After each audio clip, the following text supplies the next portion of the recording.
Muy bien, empezamos con la última parte de nuestro programa. Hablamos desde el pueblo adentro. Charlie, esta vez tocamos la parte económica con el compañero Justo. Sí, esta parte vamos a estar hablando sobre, bueno, estamos como todos los martes ahí la columna de Justo Hernández, economista, licenciado en economía y miembro de la UPEN. Más que nada también para poder seguir informándonos sobre lo que está pasando a nivel economía en la Argentina, ¿no? Y para eso lo tenemos en contacto a Justo, ¿cómo andás?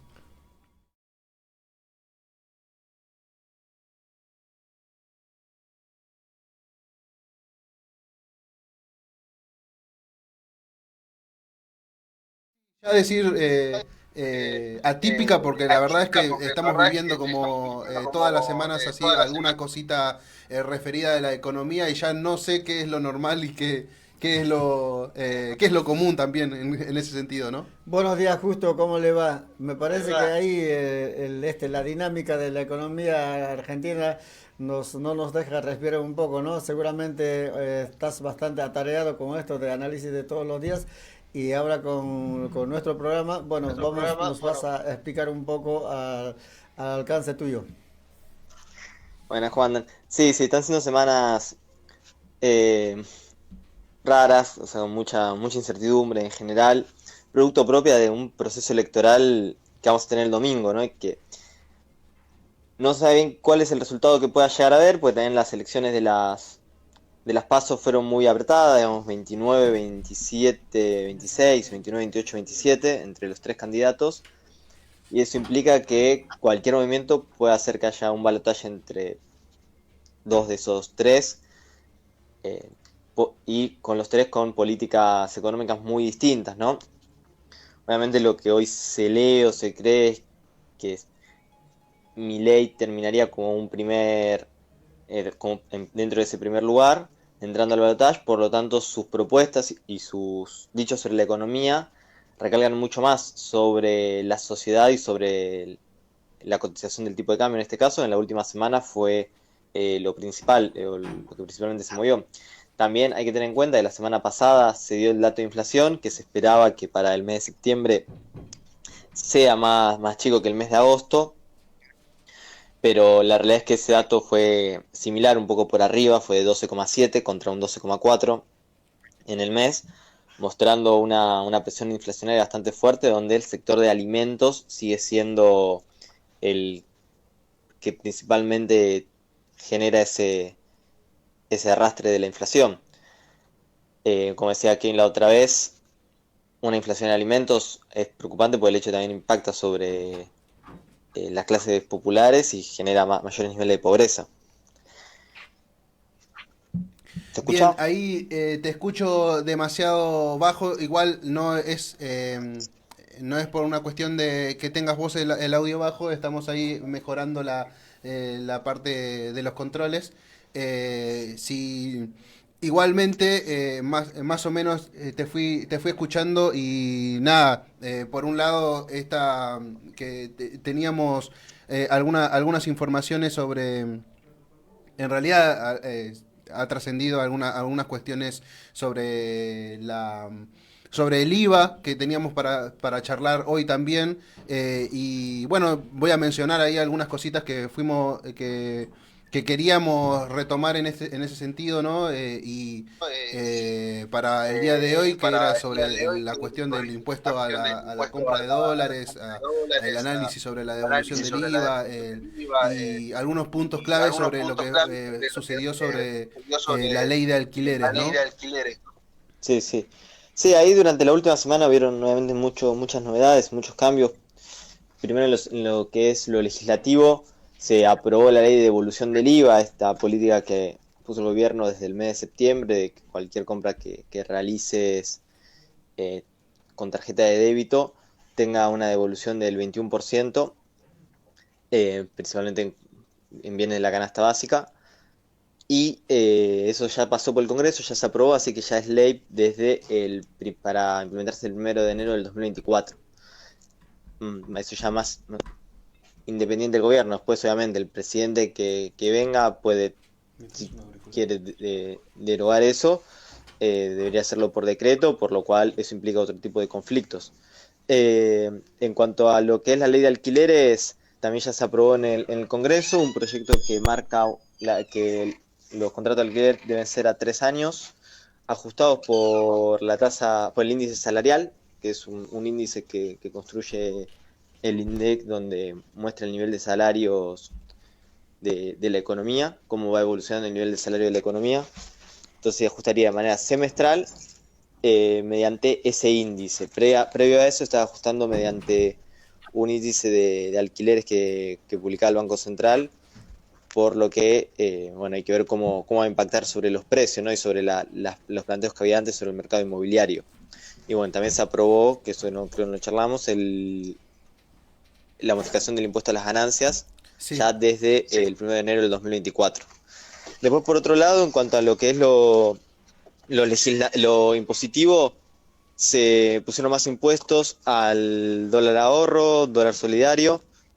Esto se hace con el objetivo de mejorar la recaudación en un contexto donde la gente está apostando por dolarizarse. Eh, Todo este tipo de políticas, reducción del impuesto a las ganancias, reducción del IVA, devolución del IVA, deben costearse a algún lado y por el momento, bueno, están costeando del dólar turista precisamente, ¿no? Desde el impuesto país, se lo conoce Ahí más, va, más ahí popularmente. entra la relación que va teniendo, ¿no? Claro, sí, sí. Sí, porque vos al reducir la recaudación por un lado tenés que mejorar la recaudación por otro, ¿no? O sea, tenés que Sí. financiar este tipo de políticas desde algún lado eh, para generar que esas políticas tengan credibilidad en el largo plazo.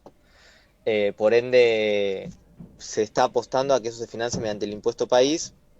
Desde ese lado vendría estos nuevos impuestos al tipo de cambio.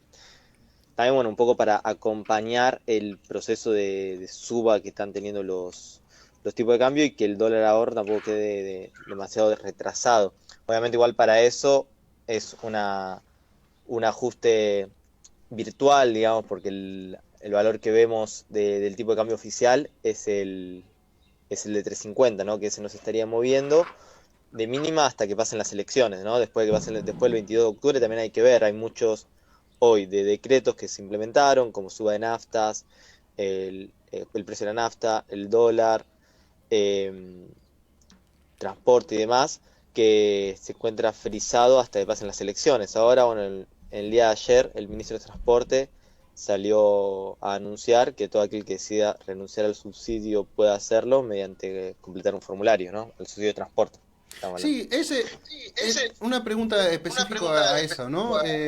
Justo estaba leyendo también eso y quería preguntarte hoy en esta parte de la columna y pensaba en esto bueno, si efectivamente esto sucede, ¿no? Y hay personas que van a querer salir de este subsidio,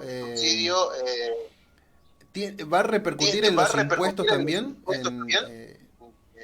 Porque obviamente es un subsidio de transporte nada más, pero al mismo tiempo el- hay sectores en lo que dicen que si yo renuncio a mi subsidio del transporte, también quiero renunciar a los impuestos en general, ¿no? Sí, no, eso es un planteo más de redes sociales, por Bien, decirlo de alguna manera. Cómo se implementan los subsidios y los impuestos se define, idealmente se define en el marco del Congreso, de la Nación, eh, y es el Estado el que define cómo es la política tributaria de la Argentina en este caso. sí. En este caso se puede renunciar al subsidio, así como también se hacía la segmentación tarifaria con la luz y el gas, ¿no? Que uno declaraba cuánto ingresos tenía y en función de eso se le otorgaba el subsidio, o también en un momento se brindó la posibilidad de renunciar a los subsidios de luz y de gas. En cuanto a lo que algo por el estilo, se, también se podría acceder, pero obviamente depende de cómo lo vaya manejando el Estado, Ujú. ese tipo de políticas. Pero es bueno, como te digo, todo debe financiarse desde algún lado. En este caso, la quita de subsidios implicaría un menor gasto para el Estado y obviamente se espera que los que pidan la quita de subsidios sean los sectores que realmente lo puedan pagar, ¿no? De una manera segmentar hacia esos sectores y no generar una quita que afecta a los sectores que verdaderamente lo necesitan, esos subsidios. Sí, a mí, por mi parte, me parece como una llamada de atención, digamos, a esos sectores en los que rechazan esta cuestión del subsidio, digamos, y que nada, también tienen esa idea generalizada de la cuestión de que con mis impuestos se pagan algunas cosas, con la tuya y todas esas cuestiones que se van generando sentido, digamos, en las redes sociales. Claro. Nada, es como una llamada de atención, ¿no? A esos sectores que piensan de esa manera y también creo yo que funciona electoralmente, ¿no? Esta medida que anunció el ministro, ¿no? de Transporte, creo. Sí, sí. Esta idea, bueno, que se paga con la tuya, o sea, también muy que usa la derecha en las redes sociales Sí, para interpelar a las generaciones, cada impuesto se encuentra destinado a un gasto, concretamente. También cuando se anuncia una política, suele, se discute en el Congreso, suele discutirse de dónde se va a sacar los fondos para eso, y no todos pagamos todos los impuestos, cada uno paga los impuestos podría pagar los impuestos que le sí. corresponde en el marco de la actividad que realiza. Y cada uno de esos impuestos está destinado a distintos tipos de gastos. Eh, lo que es claramente la discusión del tema tributario en la Argentina, de todas maneras, es claramente una discusión que se va a abrir, se está abriendo concretamente de cara a las elecciones, al próximo gobierno, ¿no? Con este tema de, bueno, tenemos un candidato que plantea que los impuestos es robar a la gente y hay que eliminarlos a todos.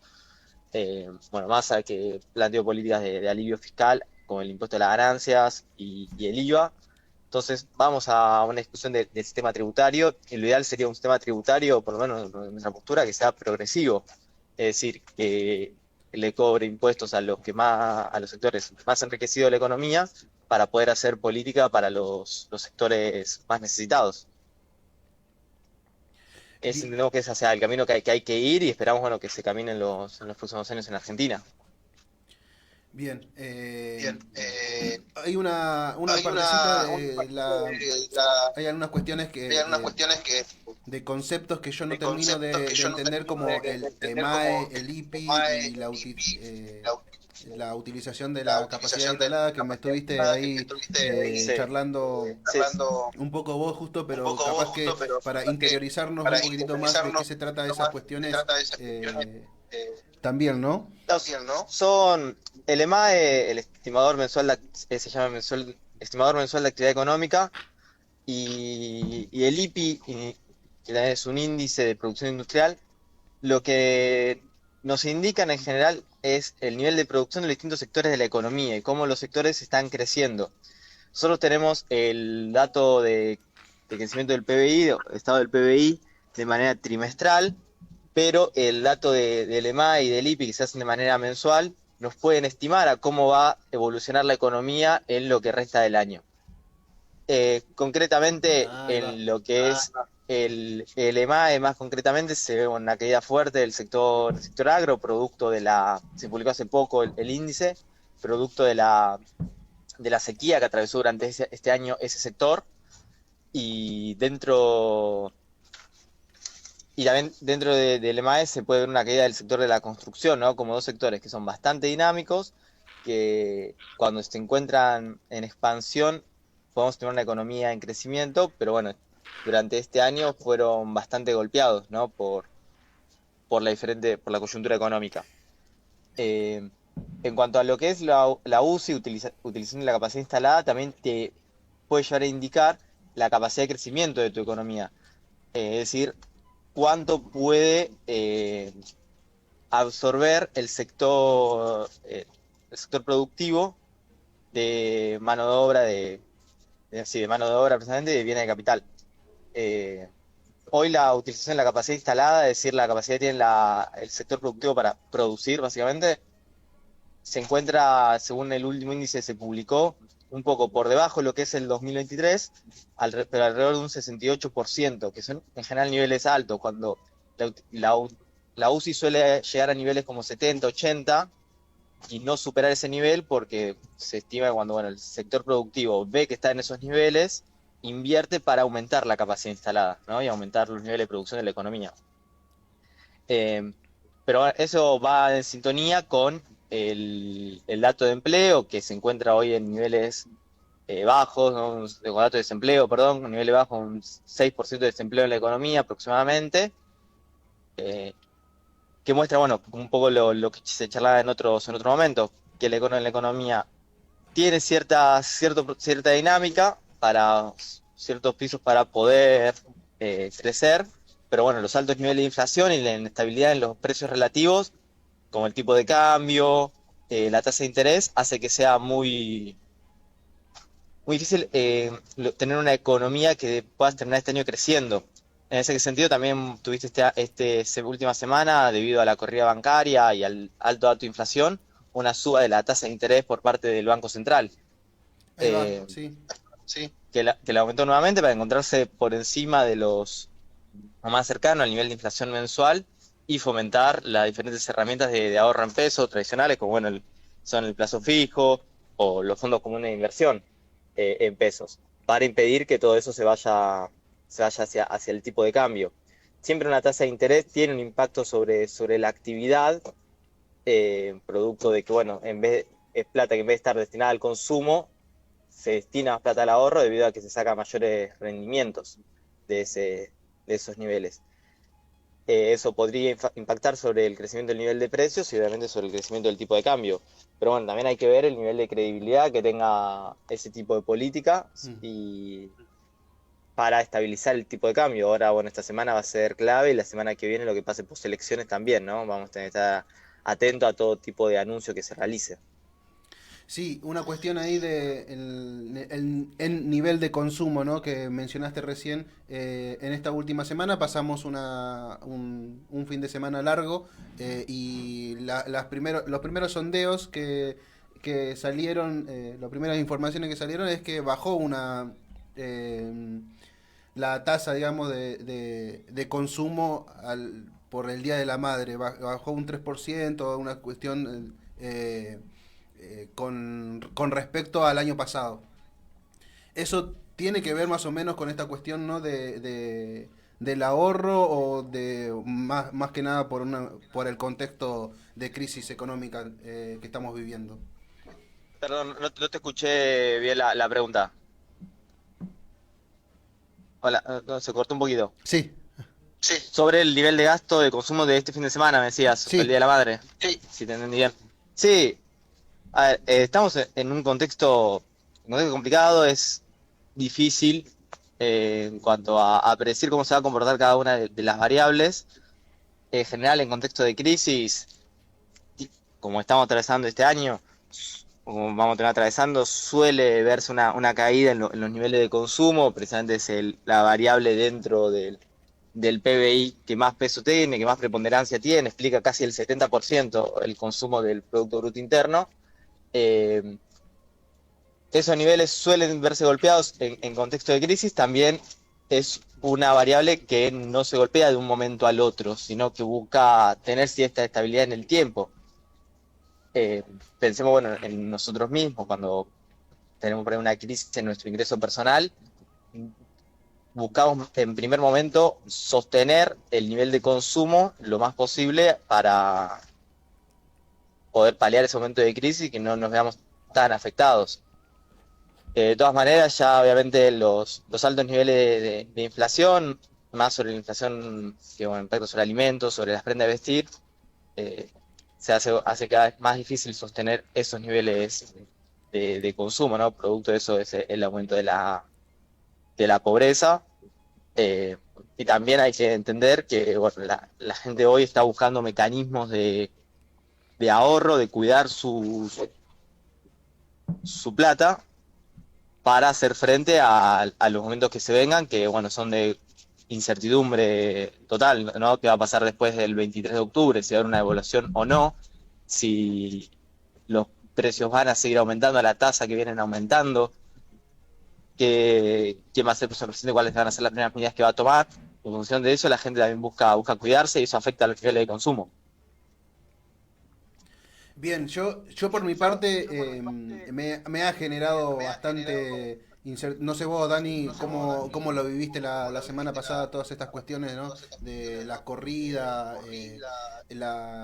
estuvimos informando igual ahí algunas cositas sobre qué es lo que pasó, algunos análisis de por qué se generó esta corrida y obviamente también hacemos la lectura, ¿no? De que le retribuimos a las declaraciones de Milei para que saque su plata de los plazos fijos y esa irresponsabilidad del candidato a presidente por la libertad avanza, digamos, porque destruye de alguna forma, ¿no? La poca ganancia que tenemos como trabajadores, ¿no? No sé vos vos, Dani, cómo la viviste la semana pasada, pero más que nada para, eh, para ir analizando en conjunto, ¿no? Con justo acá. Sí, justamente quería entrar en esa pregunta justo de que, por ejemplo, bueno, yo todo el mundo que están enterados nos dimos cuenta de que cómo se generó la corrida cambiaria, cosa que creo que estaba dirigido a hacer una corrida bancaria, me parece. En ese sentido, a mi parecer, se puso freno, un freno para antes de llegar a una corrida bancaria y con las aclaraciones que salieron desde el gobierno pudo ser que haya frenado las corridas bancarias y yo creo que eso lo tiene más claro para indicarnos un poco el compañero Justo. Perdón, no la pregunta. Eh, Bien, sobre No, perdón, las lo que declaraciones del quería gobierno aclarar en es cuanto a la que corrida de la la semana semana pasada. pasada se generó una corrida cambiaria y eso no sé si con las aclaraciones del gobierno se pudo frenar porque me parece que estaba dirigido a una corrida bancaria. Sí, la declaración del gobierno, principalmente de los bancos, de que bueno, la plata, bueno, sacaron un comunicado donde decían que la plata se encuentra disponible, digamos que no, que el sistema bancario es solvente, fue destinado a reducir el miedo de los argentinos de ir al banco y no encontrar su plata o que no poder retirar su plata, sus ahorros, eh, para impedir que estas declaraciones irresponsables del candidato de la Libertad Avanza impacten sobre la sostenibilidad del sistema financiero. De todas maneras, eso no impidió que se genere una corrida cambiaria, que fue una corrida bastante violenta en sí, ¿no? Pasando un tipo de cambio de alrededor de los 800 para alcanzar los niveles el ujú, 1000 pesos por dólar. Eh, Eso es producto de todas las declaraciones que realiza y de la inestabilidad que hoy tiene la macroeconomía en sí. Los plazos fijos viene cayendo desde que pasaron las PASO, desde que se dio esa elección, producto de esta desconfianza que hay de los argentinos sobre el devenir de la política económica, ¿no? Si se va a dolarizar, está esta posibilidad de, bueno, que se haga en un marco de, como lo hemos charlado en otro momento, de una hiperinflación o de un plan Bonex, y entre eso la gente decide dolarizarse para que esa dolarización lo encuentre con el billete en mano, el billete físico, y eso obviamente atenta contra los plazos fijos, es decir, todo ahorro que tenía una persona lo destina a la compra de dólares y eso impacta sobre el tipo de cambio. No es casualidad que venga cayendo el nivel de plazos fijos en el sistema bancario, mientras que la presión cambiaria eh, crece de día a día. Ahora hay que ver qué va a pasar esta semana. A fin de la semana pasada tuvimos muchas políticas del gobierno, desde eh, intervenir los mercados cambiarios y desde eh, generar una política de ver quiénes eran los que estaban realizando esta corrida para detener, quiénes estaban operando sobre el dólar blue, interviniendo cuevas en, en capital. Hay que ver eso cómo va a impactar sobre el tipo de cambio esta semana, ahora cuando abra a las 10 y durante los días siguientes, ¿no? Y bueno, ya la semana que viene va a ser otra discusión. ahí va. Perfecto, yo quería preguntar una cosa que hace rato me vengo preguntando y siempre tengo las dudas.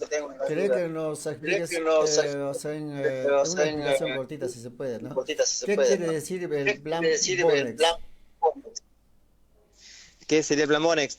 El Plan Bonex fue un plan que se implementó a principios de los 90, perdón, como una manera donde el gobierno le decía a todos aquellos que tenían un plazo fijo que en vez de poder retirar el plazo fijo de manera mensual, es decir, el mes que viene, no lo pueden retirar, a cambio de eso se les daba un bono, se les brindaba una obligación negociable que tenía un vencimiento a cada 10 años.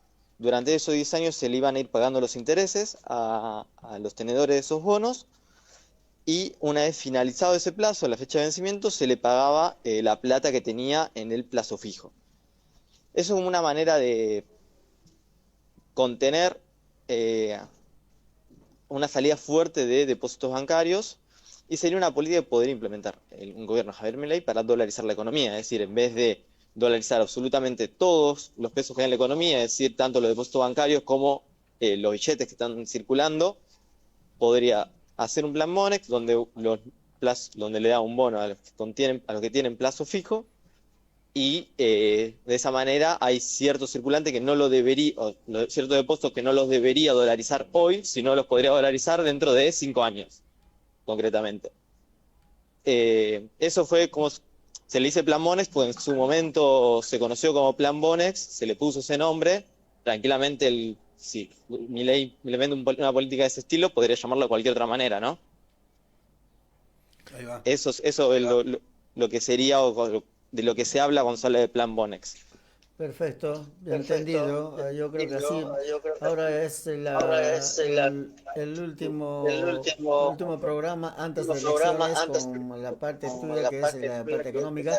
Veremos Sí. después en la semana próxima cómo sigue o qué pinta después de las elecciones, porque este fin de semana ya tenemos las elecciones el domingo. Después el domingo, lunes y martes sabremos, de alguna manera podremos aclarar hacia dónde se va a encaminar la economía, ¿no? Me parece. Sí, sí, vamos a ver con qué nos encontramos esta semana, y también el lunes que viene, con ya el resultado electoral en la mano. Eso va a depender mucho también de los niveles de previsibilidad que se tenga antes del resultado, ¿no? Si nos encontramos un resultado totalmente distinto al que se espera, también eso podría impactar sobre la estabilidad de la economía. Perfecto, así llegamos al final de nuestro programa. Hablamos desde el pueblo adentro y estábamos acompañados con Justo Hernández, economista de la OPEN. Y de mi parte nos despedimos de este programa. Hasta mañana, Charlie. Bueno, muchas gracias también. Ha pasado un martes más y ha pasado una columna más de Justo Hernández hablándonos de algunas cositas que van sucediendo semana tras semana sobre la economía, ¿no? Así nos despedimos, Justo.